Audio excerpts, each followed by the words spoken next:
Between 1972 and 1975, the armies of North and South Vietnam clashed in some of the greatest battles of the Vietnam War.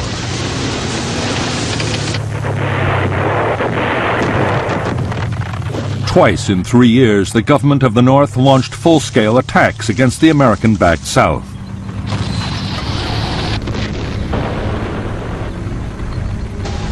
What had been a war of hit-and-run and ambush became one of huge set-piece engagements between conventional armies.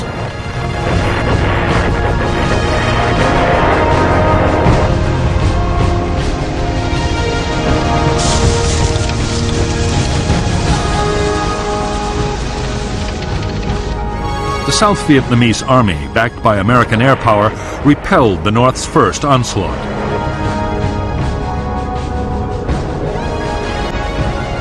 Over North Vietnam, the heaviest airstrikes of the war came close to bringing the country to its knees. But the North's second great offensive proved unstoppable.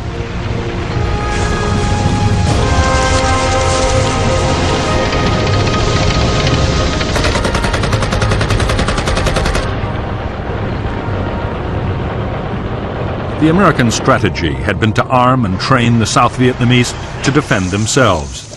American combat troops had gone. For South Vietnam, the result was catastrophe. In a fierce campaign lasting 4 months, North Vietnamese tanks smashed their way to the gates of Saigon.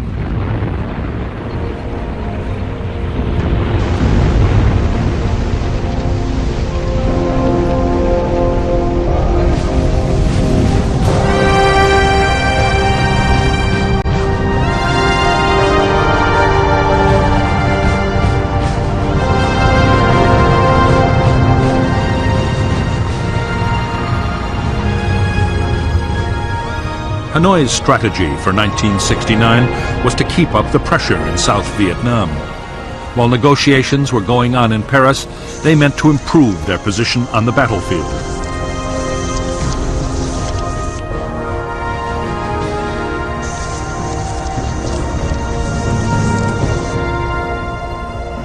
Half a million American troops were now deployed in the South. In February 1969, in an echo of the Tet Offensive the previous year, their bases were the targets of a major Viet Cong offensive. 1,140 Americans died. The newly inaugurated President Richard Nixon and his national security advisor Henry Kissinger immediately ordered retaliation. American B-52 bombers dropped 500,000 tons of bombs on Viet Cong base areas along the Vietnam-Cambodia border in a secret campaign codenamed Menu.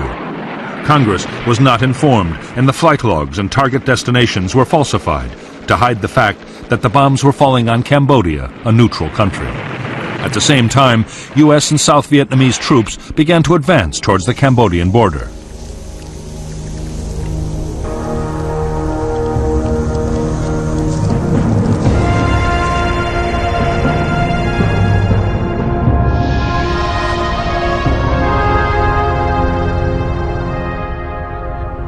The Viet Cong offensive of spring 1969 had been launched by 4 divisions made up mostly of North Vietnamese Army units.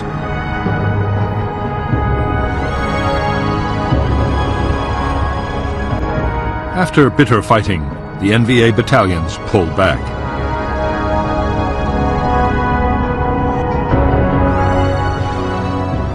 Only local NLF battalions were left behind, and those were ordered to break down into smaller groups.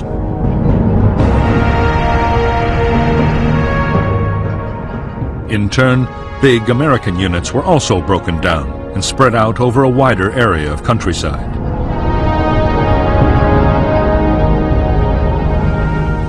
Increasingly, American forces were paired with the South Vietnamese Army for operations in the most heavily populated areas of South Vietnam.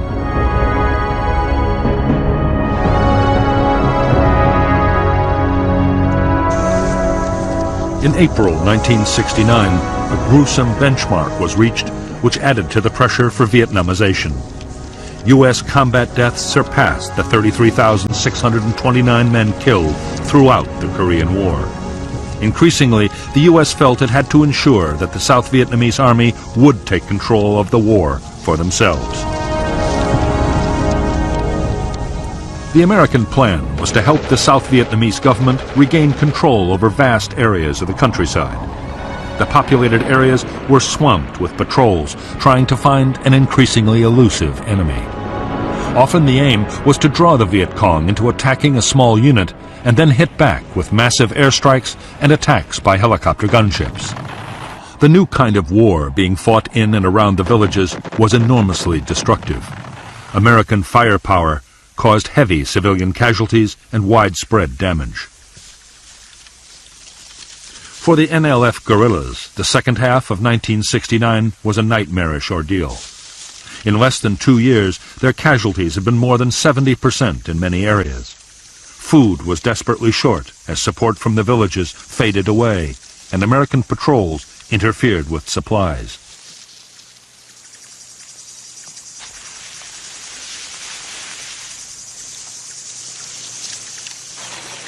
Meanwhile, the Phoenix program, a campaign run by the American Central Intelligence Agency and staffed by American and South Vietnamese soldiers, killed up to 40,000 people suspected of being NLF sympathizers.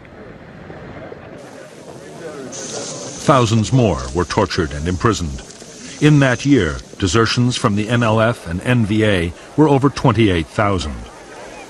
However, morale in the South Vietnamese army was no better, with the number of desertions reaching almost 110,000. While South Vietnamese government forces fought to wrest control of the villages from the NLF, American planners turned their attention to Cambodia. Already the secret bombing campaign ordered by the American President Richard Nixon was well underway. Up to now, American ground forces had been banned from mounting operations into Cambodia. The country was legally neutral, and its leader since the 1950s, the flamboyant Prince Sihanouk, had played both sides. Sometimes an ally of the Americans, he also allowed the NVA to route the southern part of the Ho Chi Minh Trail through his kingdom and maintain their base areas along the heavily jungled eastern border with Vietnam. Then, in March 1970, there was a CIA-backed coup to oust Sihanouk. The new government, led by Lon Nol, immediately moved to eject all Viet Cong and North Vietnamese troops from Cambodian soil. Operations by the Americans and the South Vietnamese would follow.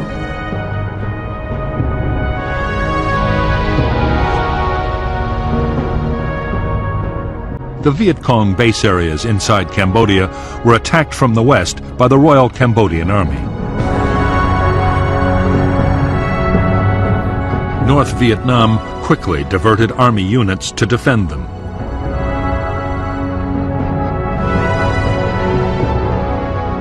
And with the help of the Cambodian guerrillas, the Khmer Rouge, they halted the Cambodian government advance.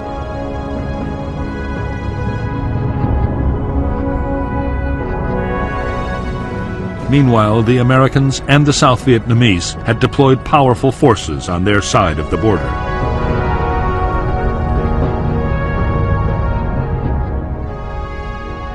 On April 29, 1970, South Vietnamese troops attacked into Cambodia, pushing towards the Viet Cong bases.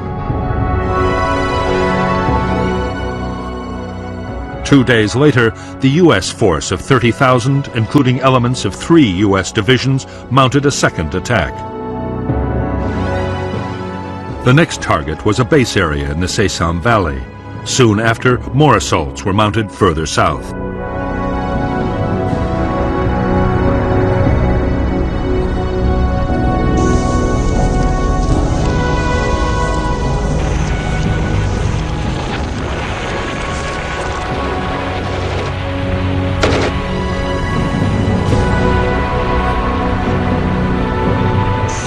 Operations in Cambodia lasted for 60 days.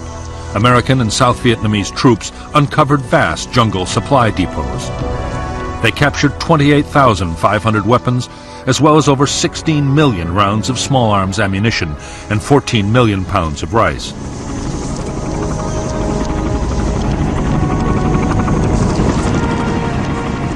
Although most Viet Cong troops had managed to escape across the Mekong, there were over 10,000 NVA and NLF casualties. However, when the South Vietnamese commander was killed in a helicopter crash, his forces withdrew. When news of the Cambodian incursion broke in the United States, there was public outcry. Many believed that in spite of President Nixon's promises to get out of Vietnam, he meant to expand the war.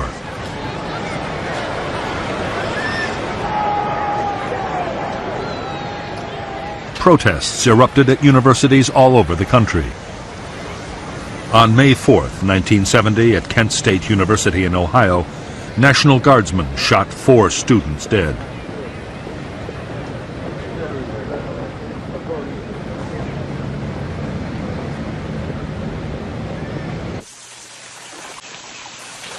The deep divisions about the U.S. role in Southeast Asia were having a powerful effect on American troops in Vietnam. Opinions about the war were divided, sometimes bitterly, as they were at home. Added to the conflict were growing tensions between the races and between social classes. It was a volatile and sometimes dangerous mix.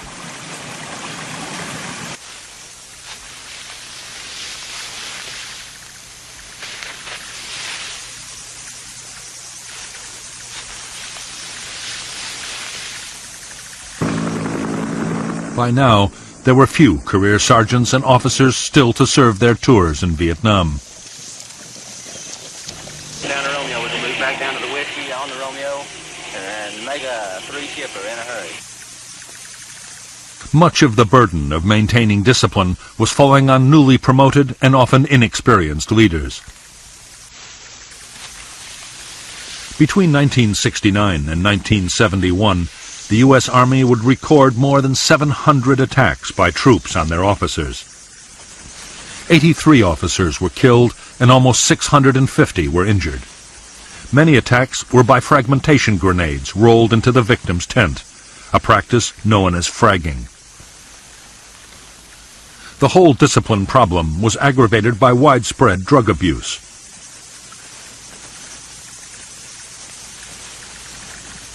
In 1971, fewer than 5,000 soldiers needed hospital treatment for combat wounds, but more than 20,500 were treated for serious drug abuse.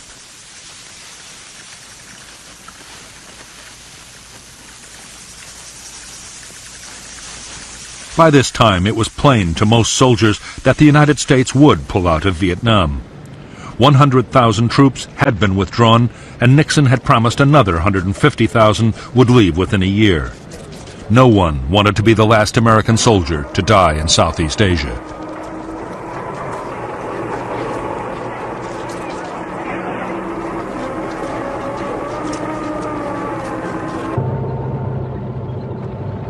By the end of 1970, North Vietnam had replaced many of the losses suffered in the fighting of the previous year. Their leaders were intent on launching a new campaign, and floods of men and supplies were being sent down the Ho Chi Minh Trail through Laos and Cambodia to South Vietnam.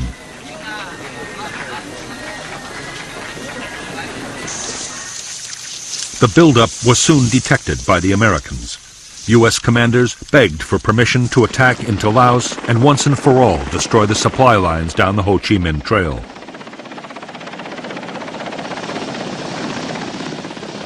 Their hopes were quickly dashed. The U.S. Congress banned any American ground operations beyond the borders of South Vietnam.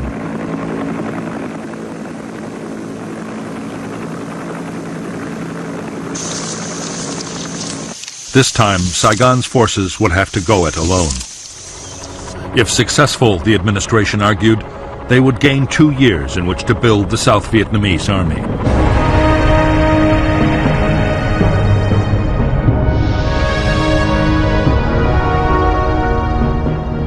The South Vietnamese attack into Laos was codenamed Operation Lam Son 719.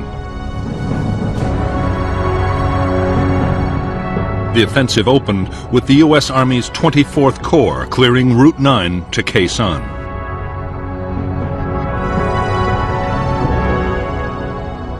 On February 8, 1971, 3 South Vietnamese Army divisions, about 17,000 men, supported by armor and a ranger group, attacked across the border. However, they were advancing into an NVA trap, carefully planned and with well-coordinated defenses. The targets were 2 major North Vietnamese Army bases, known as 611 and 604. They were defended by over 40,000 combat troops. The South Vietnamese had established a series of fire bases to protect their flanks. The NVA launched fierce counterattacks against these bases and the main advance with T-54 tanks employed for the first time and 130mm guns. Other NVA units moved to cut Route 9, trying to encircle the invading column.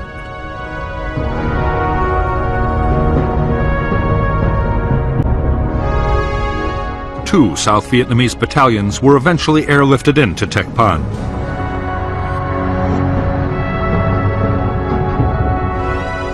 President Thieu assumed command of what became a disastrous operation. And on March 8th, he ordered a retreat.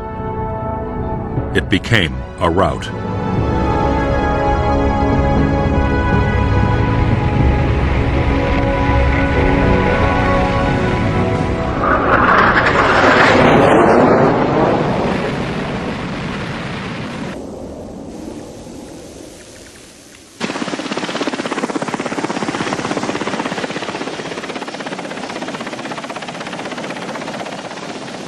More than 9,000 Southern troops were killed or wounded. They lost 2/3 of their armored vehicles, and large numbers of helicopters and planes were destroyed or damaged.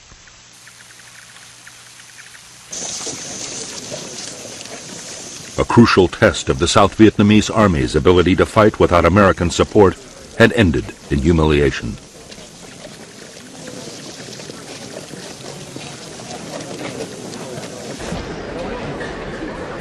Although the North Vietnamese had crushed the southern offensive, they too had suffered casualties. Defending their bases in Laos and in Cambodia the year before had cost thousands of dead and many vehicles and guns destroyed. Viet Cong units were now ordered to avoid major actions while they rebuilt their strength.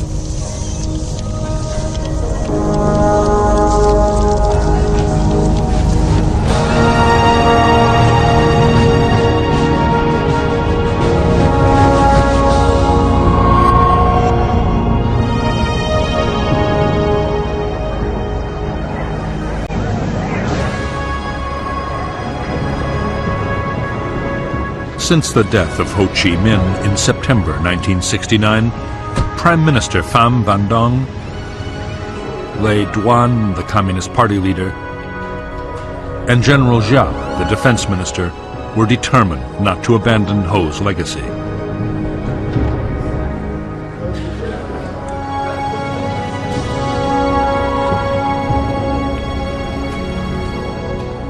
The struggle to reunite North and South Vietnam would go on, whatever the cost.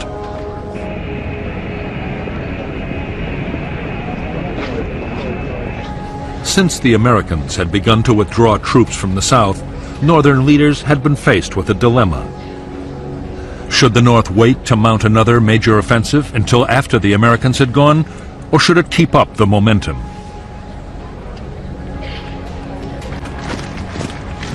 In May 1971, the Politburo instructed General Giap to prepare a new campaign.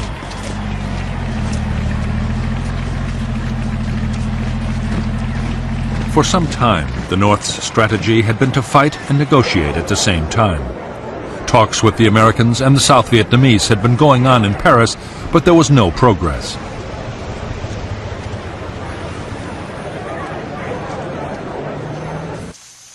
Northern leaders now believed that a victory on the battlefield might break the stalemate.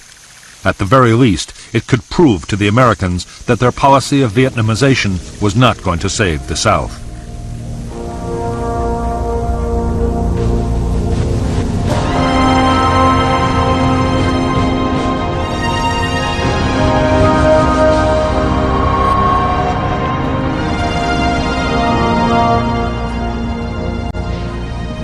Although the U.S. President Richard Nixon believed that Vietnam was damaging the United States at home and abroad, he was not prepared to make peace at any price.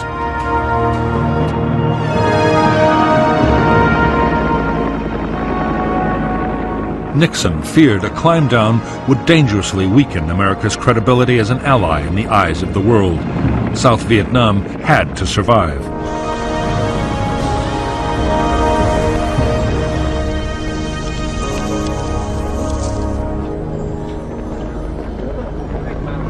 As well as the formal peace negotiations in Paris, there were also secret meetings between Henry Kissinger, Nixon's national security advisor, and the North Vietnamese.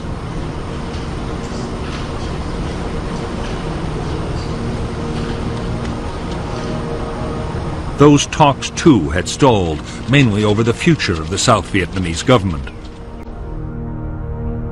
The North was insisting that President Nguyen Van Thieu be replaced and that a new government include the NLF.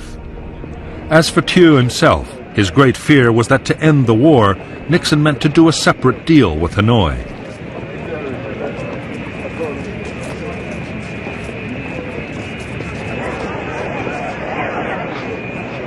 In fact, Nixon and his advisor, Henry Kissinger, were looking not to North Vietnam, but to Moscow and Beijing. Nixon's hope was that the Chinese or the Russians would put pressure on the North Vietnamese to compromise. In February 1972, he embarked on the first visit by an American president to Communist China.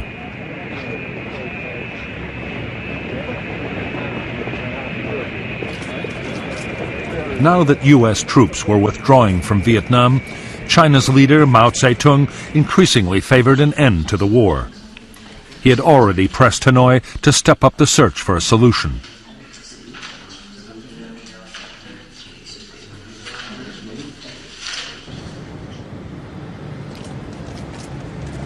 Neither Nixon nor his advisors were aware of it, but because of centuries of mistrust, North Vietnam had no intention of listening to the Chinese.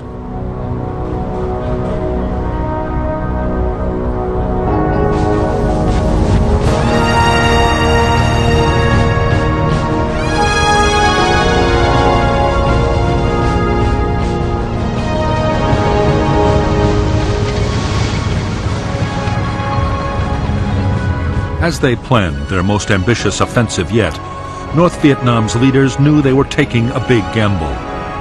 There would still be U.S. troops in South Vietnam which could easily be reinforced. The question was, would the Americans send major combat units to save their South Vietnamese allies? Northern planners decided that in an American election year, they would not.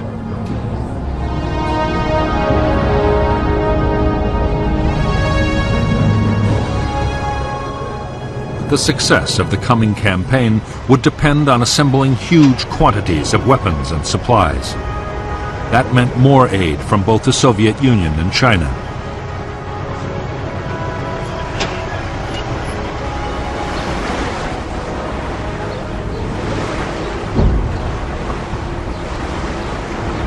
Although by now both superpowers were reluctant supporters of the war, neither was prepared to lose influence to the other. As a result, the North succeeded in getting increased arms deliveries from both Moscow and Beijing.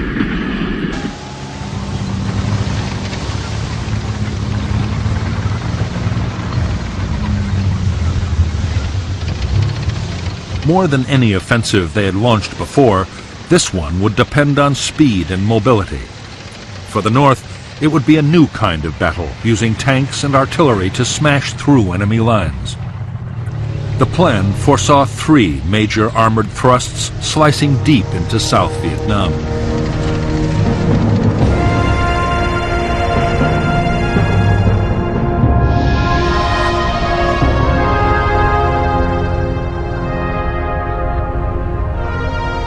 The first North Vietnamese attack would cross the demilitarized zone separating North and South and push east from Laos. 2 whole provinces and the cities of Quang Tri, Hue, and Da Nang would be captured.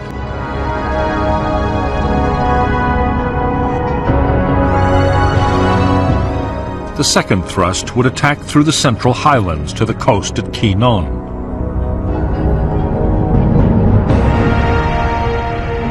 The third assault would strike from Cambodia and capture An Lac.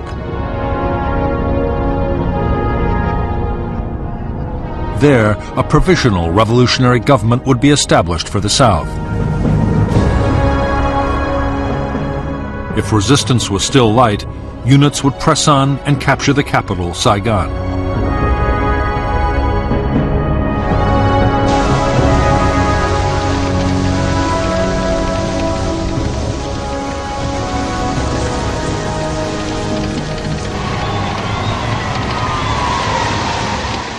North Vietnamese commanders knew that attacking the south in 3 different places was a risky plan. In none of the attacks would they have an overwhelming superiority of troops over the enemy. However, General Giap believed that multiple thrusts would keep the south guessing about what might come next. Southern units would be forced to stay on the defensive, isolated and scattered. Giap could then defeat them division by division.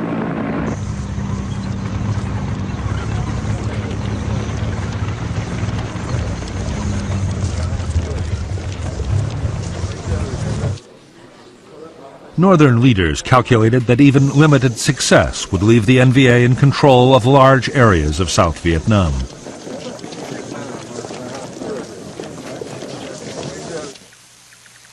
The NLF would then be able to re-establish political control over the countryside.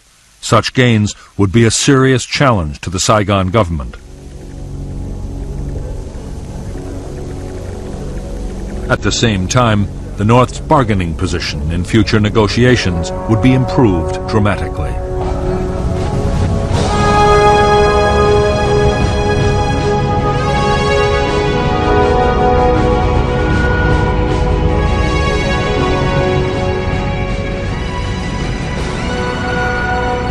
By January 1st, 1972, only 133,000 U.S. servicemen remained in South Vietnam. 2/3 of American troops had gone in 2 years. Australian and New Zealand contingents were also about to leave, and South Korean forces had already begun to return home.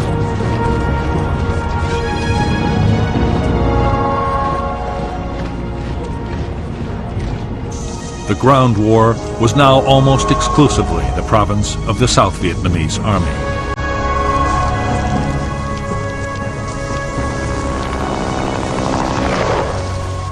As Vietnamization had gone on, U.S. field commanders had been under orders from Washington to keep American casualties down. Most operations were now defensive, designed to protect U.S. bases from mortar and rocket attacks.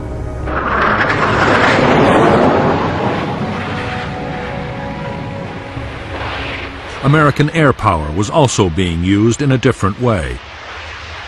U.S. fighter bombers were still mounting vigorous attacks on the Ho Chi Minh Trail in Laos. More than 70,000 sorties in 1971.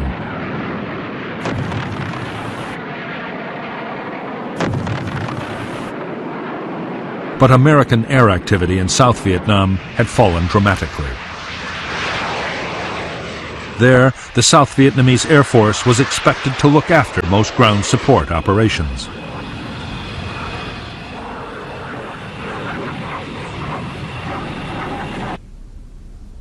South Vietnam's strategy for defending against attack had been devised by President Thieu himself. Thieu believed that any foothold won by the Viet Cong would seriously threaten his bargaining position in the Paris peace talks. As a result, he was determined to defend all of South Vietnam. The only orders he issued to the South Vietnamese army were to hold on to every scrap of territory.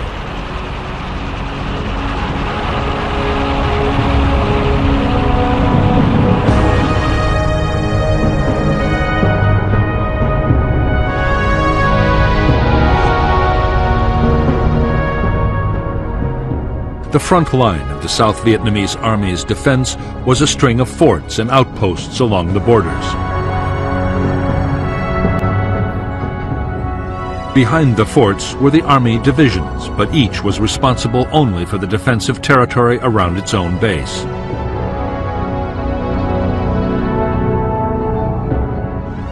The South's Joint General Staff also held a reserve of airborne and marine troops to act as a fire brigade in the event of an attack.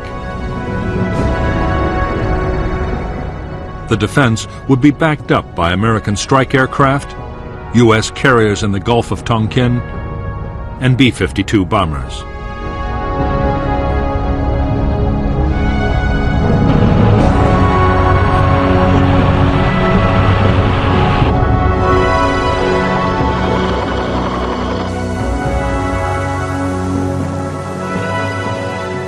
For years, the United States had pressed President Thieu to improve the lot of the South Vietnamese people. Only then, the argument went, could support for the NLF in the countryside be undermined. By early 1972, Thieu had begun to introduce some of the reforms the Americans had wanted. Thieu introduced a program to give peasants ownership of the land they tilled. A school was established to train local headmen to administer their villages.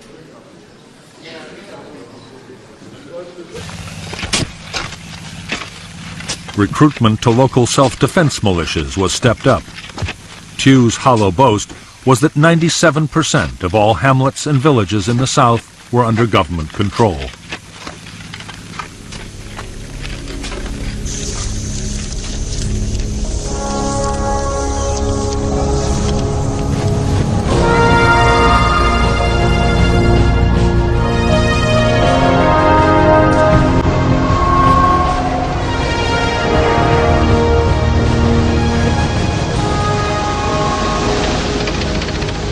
By the eve of the planned offensive named Operation Nguyen Huay after an 18th century national hero, the North Vietnamese army had been transformed. It now had fully equipped armored regiments. Artillery forces had been strengthened. From weapons to radios, all the frontline divisions were better equipped than ever before.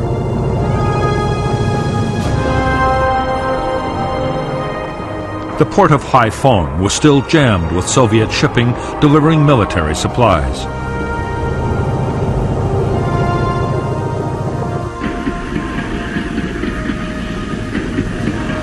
With the American bombing of North Vietnam long over, trains loaded with troops, tanks, and field guns could move with no risk from attack.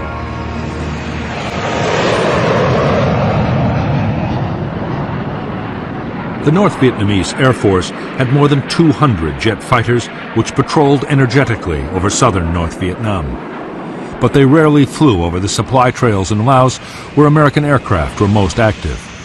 Nor would they play any direct part in the planned offensive.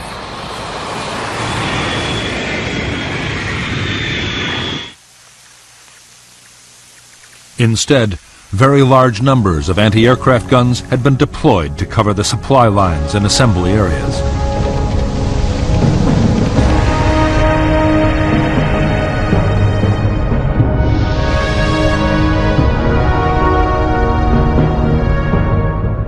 Above the demilitarized zone, General Giap deployed 2 divisions, including the elite 308th and 3 independent infantry regiments.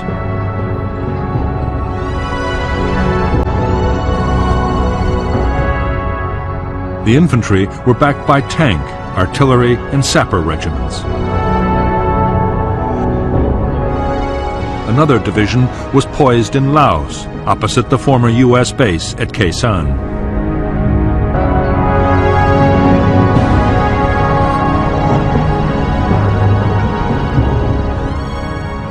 In the early months of 1972, the North Vietnamese infiltrated a division supported by independent infantry regiments into South Vietnam. Another 2 divisions were already on the coastal plain. More divisions were deployed on the western border.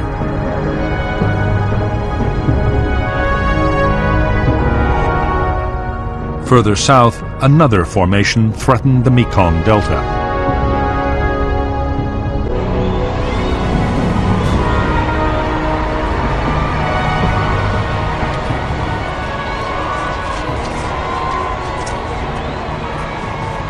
Until now, North Vietnam had been fighting an infantry war. Its army in the field could maintain its operations as long as food and ammunition lasted. The coming offensive would be very different. A modern conventional battle of firepower and maneuver would pose a whole range of completely new problems.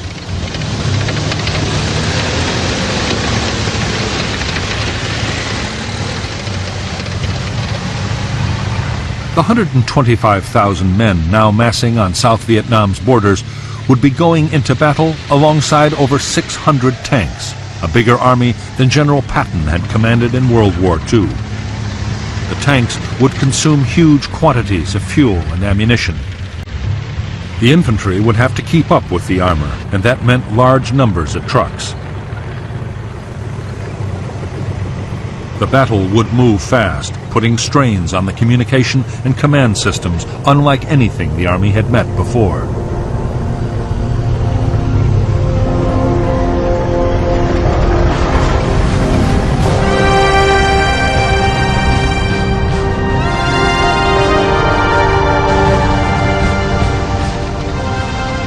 The main North Vietnamese Army tanks were the Soviet-designed T-54 and T-72, and their Chinese copies.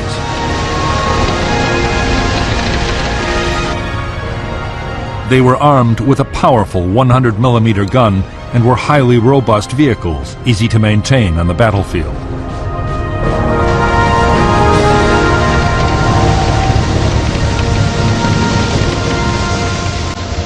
Some units were also equipped with the World War II vintage T-34 tank. The T-34 was armed with an 85mm gun and was even simpler to operate and look after.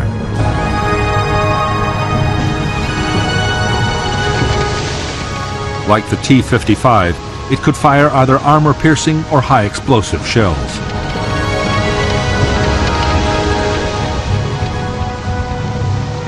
The NVA also deployed a light tank, the PT-76. It was armed with a 76mm gun, and it was amphibious. The ability to cross rivers and canals would make it a especially valuable weapon in the lowlands of South Vietnam.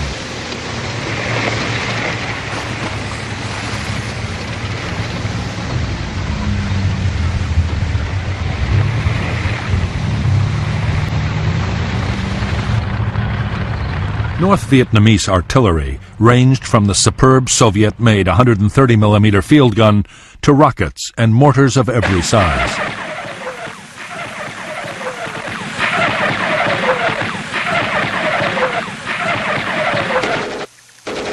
All infantry units had their own air defense artillery and machine guns.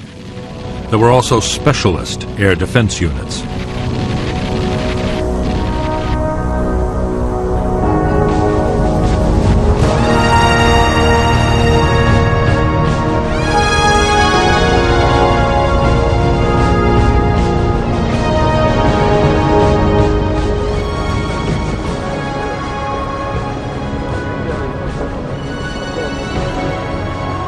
In 12 years of war in South Vietnam, Laos, and Cambodia, Viet Cong forces had suffered appalling losses.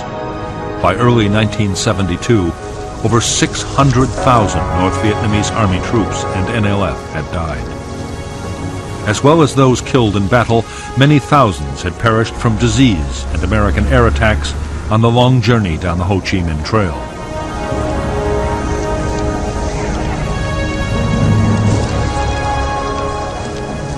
In North Vietnam, a severe manpower shortage meant the gaps in the NVA's ranks were not being filled. In the 3 months before the spring offensive, every male between the ages of 14 and 45 was called up. For the first time, the ranks of draftees even included the relatives of senior party officials.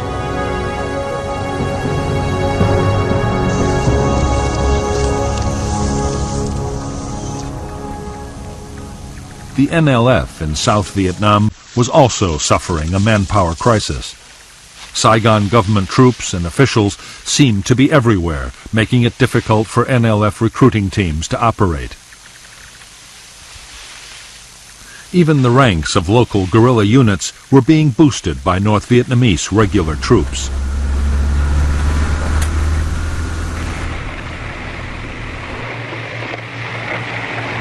The Northerners faced a host of problems, not least the lack of friends and relatives to provide information, food, and a hiding place.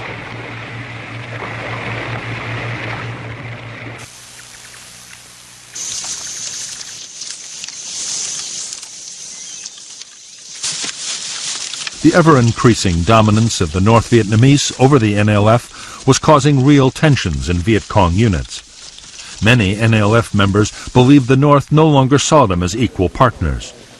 There was a growing fear that once victory was achieved, Northerners would simply take over the South.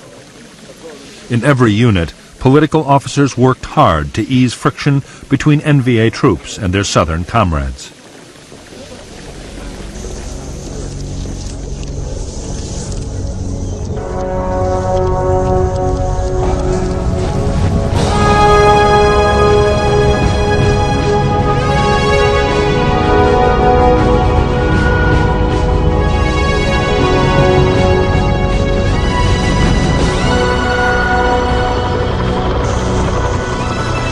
By January 1972, the armed forces of South Vietnam had grown to over 1 million men. The Americans' Vietnamization program was in full swing, with a massive equipment and training effort. The Army's supply and logistics system was also being built up to cope with a whole new scale of operations.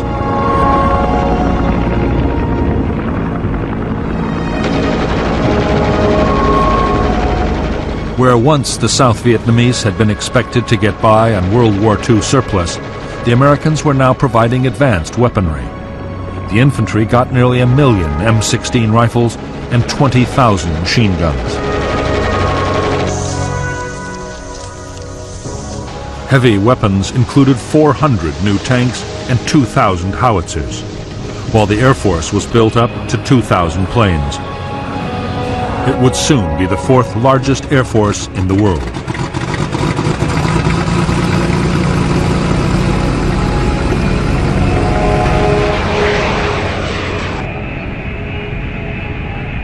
Transforming the South Vietnamese army into a modern fighting military machine was not proving easy.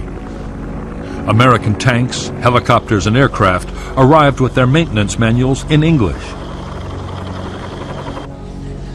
South Vietnamese personnel, training to be technical specialists, had first to go through language school. Most American advisors agreed that building up the South Vietnamese armed forces into a credible defense was going to take more time than anyone had realized.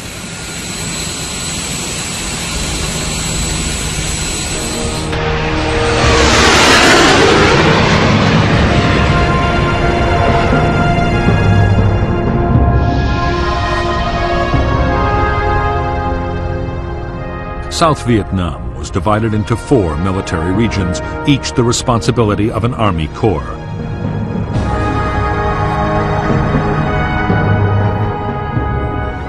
Altogether, the South fielded 11 infantry divisions and an airborne division, 3 Marine brigades, 10 ranger groups, and 4 brigades of tanks.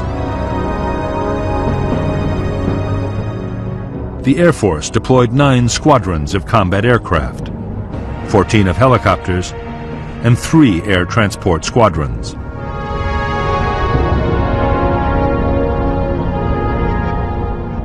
U.S. Army combat forces were now down to a handful of units at Da Nang, around Saigon, and at Can Tho in the Delta.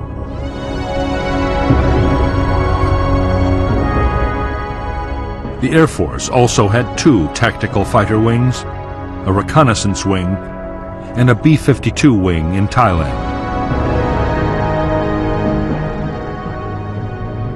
The Navy carriers Hancock and Coral Sea were still on Yankee Station in the Gulf of Tonkin.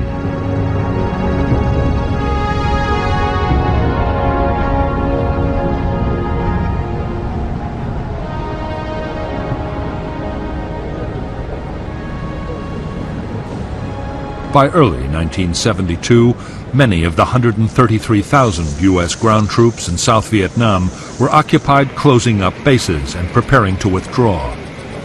But aviation units of the Army, Navy, and Air Force were still operating, as were logistics and communications specialists.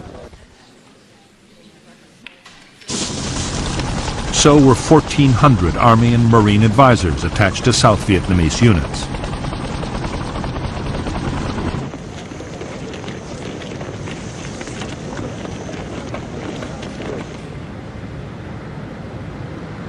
In spite of American protests, most of the South Vietnamese Army's infantry divisions were static defense forces.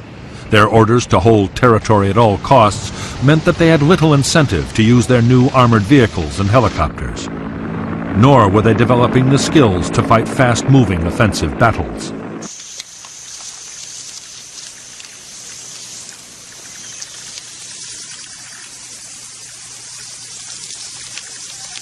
Because the Army's infantry divisions had their own territory to defend, they had grown increasingly settled. The divisional bases were soon surrounded by shanty towns as soldiers' families set up home close by.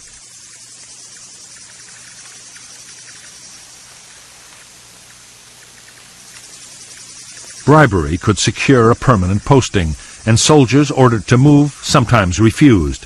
In 1971 alone, over 140,000 government soldiers deserted.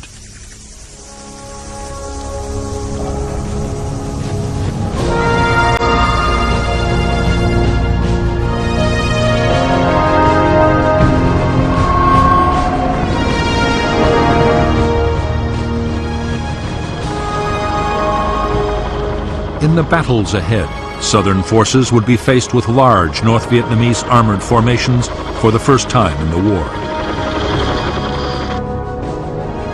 For the infantry, the main defense was the Law, the light anti-tank weapon. It was a one-shot disposable launcher which fired a shaped charge rocket. It was already highly valued by the troops for destroying bunkers and fortified positions.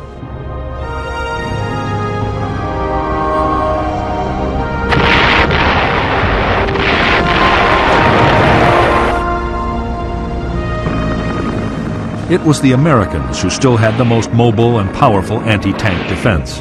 The TOW was a wire-guided anti-tank missile, often mounted on a helicopter gunship.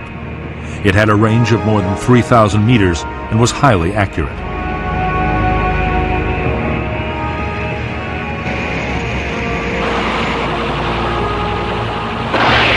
As long as the gunner kept his sights on the target, the weapon's computer system would ensure a hit.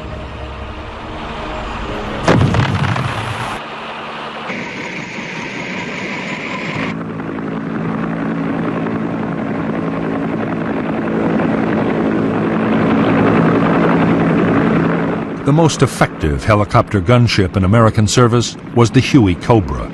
It was a revolutionary design. The gunner sat in front with the pilot above and behind. The Cobra was fast, able to fly at over 200 miles per hour and highly maneuverable.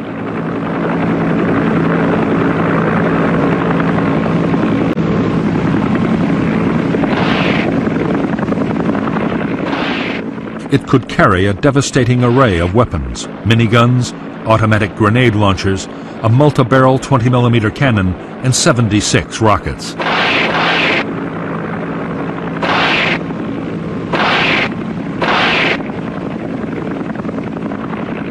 American gunships and the South Vietnamese Air Force's attack planes would provide most of the support for ground troops. However, vastly more destructive American air power was always present in the background. B-52 bombers, some able to carry over 31 tons of bombs, were still attacking targets in Laos and Cambodia.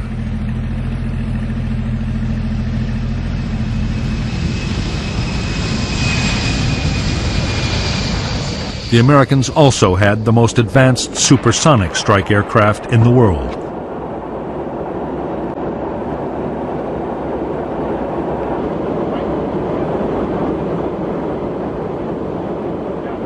The F-111 had a unique swing-wing design. With the wings extended, it could make low-speed landings.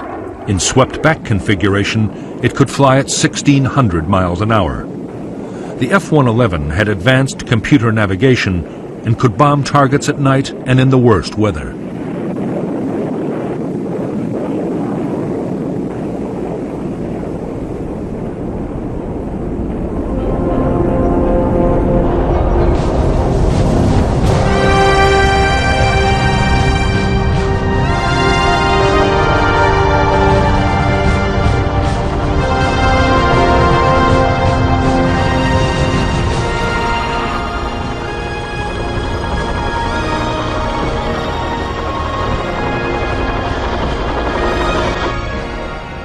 Most major South Vietnamese Army units still had American military advisors.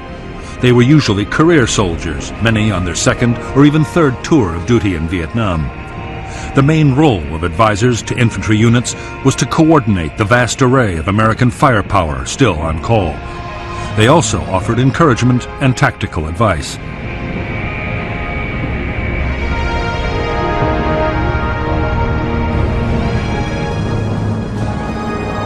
In some units, the advisor's presence had an unforeseen drawback. Many South Vietnamese field commanders came to rely heavily on the Americans' military skills.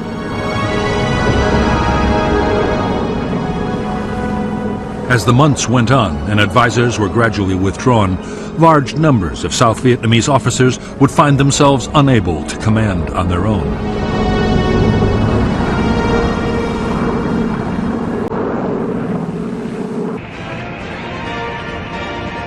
For years, one of the biggest American complaints about their allies was the way promotions were awarded in the South Vietnamese Army.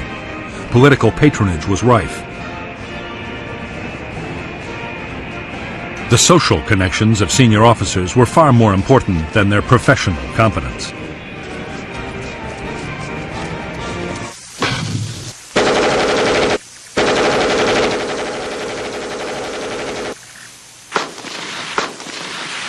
There was one unexpected plus in the way that South Vietnamese Army promotions worked. Officers lacking political influence could stay in combat units for years. As a result, by 1972, many of the South Vietnamese Army's frontline formations were led by highly experienced and battle-hardened men.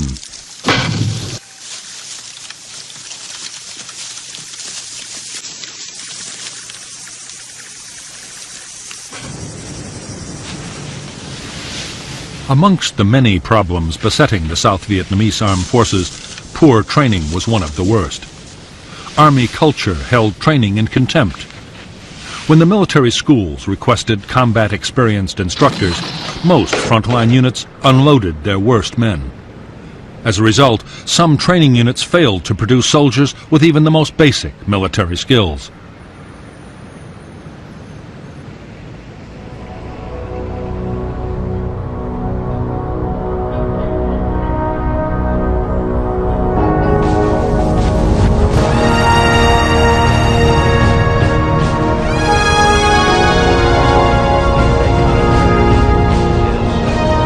President Nixon meant to follow his triumphant visit to China by next going to Moscow.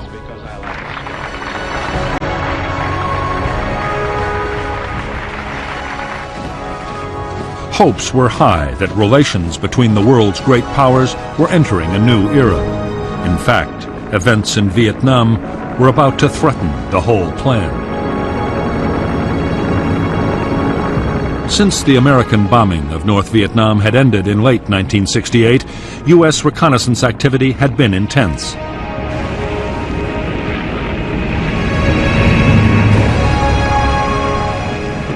As well as conventional reconnaissance planes, the Americans deployed the top-secret Blackbird.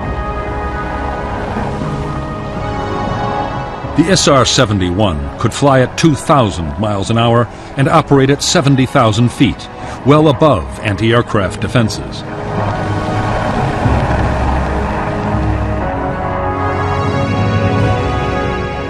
By the opening weeks of 1972, reconnaissance pictures of southern North Vietnam, as well as the border areas of Laos and Cambodia, had shown a dramatic communist buildup. They photographed 7,000 to 8,000 trucks waiting in supply depots ready to go. The American response was to launch heavy airstrikes against the troop concentrations.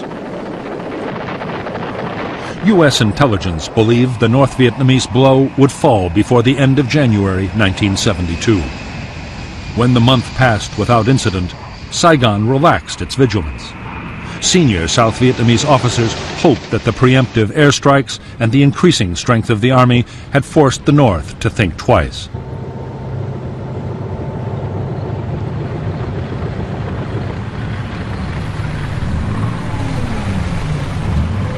So confident were the Americans that the U.S. Defense Secretary, Melvin Laird, told Congress that a major communist offensive was not a serious possibility.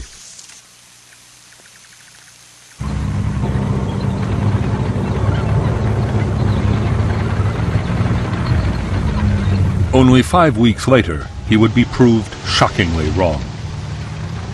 By late March 1972, in hundreds of North Vietnamese Army command posts and dugouts, the countdown had already begun.